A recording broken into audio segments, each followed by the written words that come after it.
Hi everyone, today I'll be showing how to make a quilted drawstring bag. I made mine to hold my stitching lamp, so I sized it accordingly, but I'll be sharing a tip later in the video for how you can resize this bag to be any size that you want.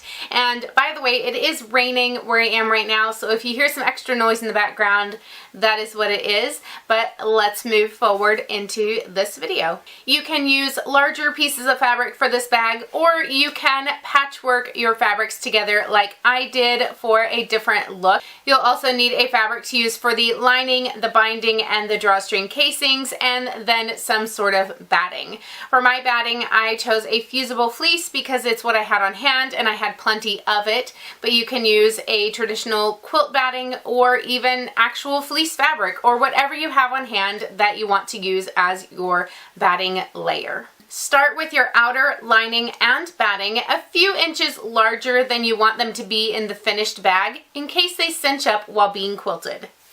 Layer them so the pretty sides of the outer and lining are on the outside and the batting is in the middle.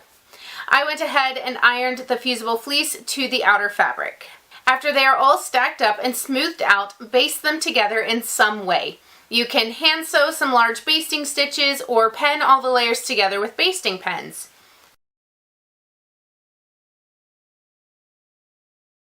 Decide how you want to quilt your bag.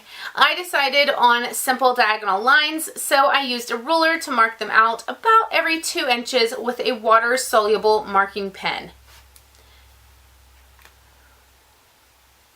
Sew right on top of the marked lines to quilt all the layers together. Then the pieces need to be trimmed down to size. I cut mine down to 17 by 12 inches. I like to use 2 rulers while I'm doing this to make sure I'm getting nice straight lines and squared off corners. You can find all the supplies I'm using in the Amazon link in the video description box. Trim down the second piece to match. Use a cup or small bowl to mark a curve at the 2 bottom corners of each piece. Then trim right along the marked curves. Having these corners curved will make applying the binding easier and less bulky. Lay the 2 pretty sides right sides together, lining up all the edges and clip them together. Sew around the sides and bottom with a 1/4 inch seam allowance, going as smoothly as you can around those curves. Hit that like button down below if you're enjoying this tutorial. Cut a couple of pieces that are 1.5 inches wide by the width of the fabric. Turn one edge in by a 1/4 inch the entire length of one piece and press. Line the non-folded edge up with the edge of the bag body and clip as shown. Follow along around the curves, clipping as you go and trying to keep the layers as smooth as possible. Sew along the sides, bottom, and curves a 1/4 inch from the edge. After it's sewn, flip the binding around to the other side. Wrap it around the raw edge, keeping the edge folded under and clip into place. When you get to the curves, take your time and smooth the fabric down until it lays as smoothly as possible. Even though it's not bias binding, I was still able to get it to lay nice and flat all the way around. Sew along the edge to attach the other side of the binding. Go slowly, readjusting as needed so it looks nice.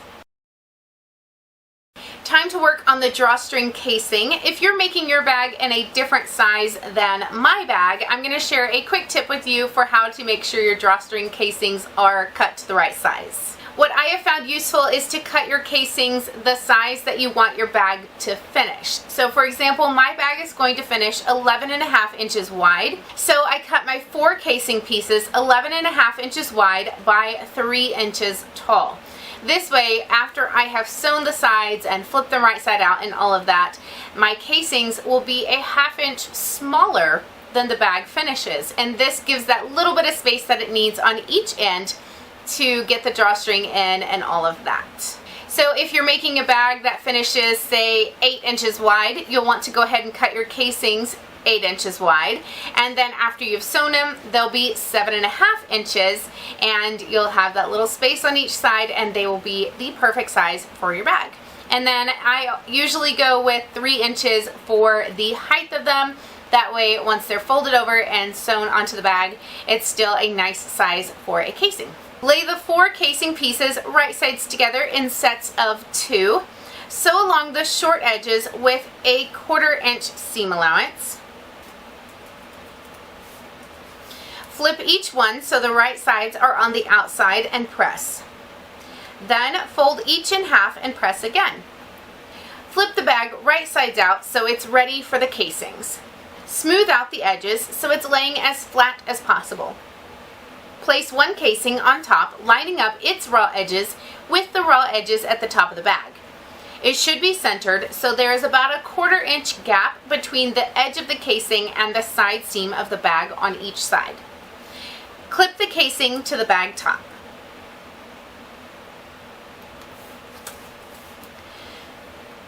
Flip and repeat on the second side with the other casing piece. You should still be able to open the bag at the top. Sew each casing piece on.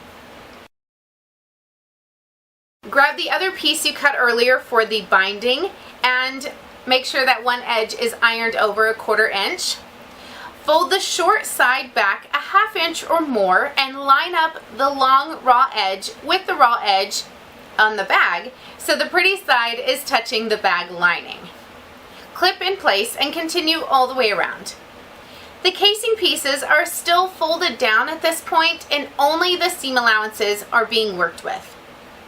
Once the end is reached, overlap a bit and trim off the excess. Sew all the way around to attach. Here's how that overlapped section looks. That is just an easy way to finish off binding without actually sewing the join together.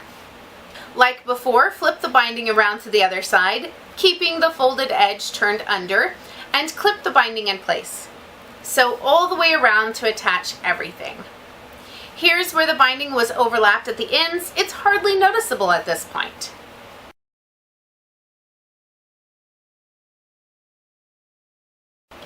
Flip the casings up and press the bound seam allowance down so it is pointing toward the bottom of the bag. It isn't going to want to stay pointing down, so you'll want to sew a top stitch about an 1/8 inch below the casing seam to hold the seam allowance down and out of sight. I gave my bag a quick hand wash to remove all the water-soluble pen lines, then inserted the cording for the drawstring. I didn't get that on camera, so I will link below to a tutorial where I did show that step. So here is the completed bag. As I mentioned earlier, I made it to hold my stitching lamp to keep it protected.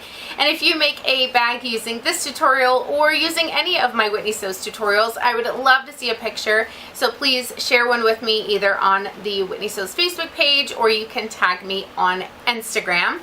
And if you want to see what I have been stitching using my cross stitch stitching lamp, you can follow my cross stitch YouTube channel. It will be linked right over here to the side. I also have an Instagram account that is specifically dedicated to cross stitching, and you can find the link to that down below this video. And until next time, happy sewing!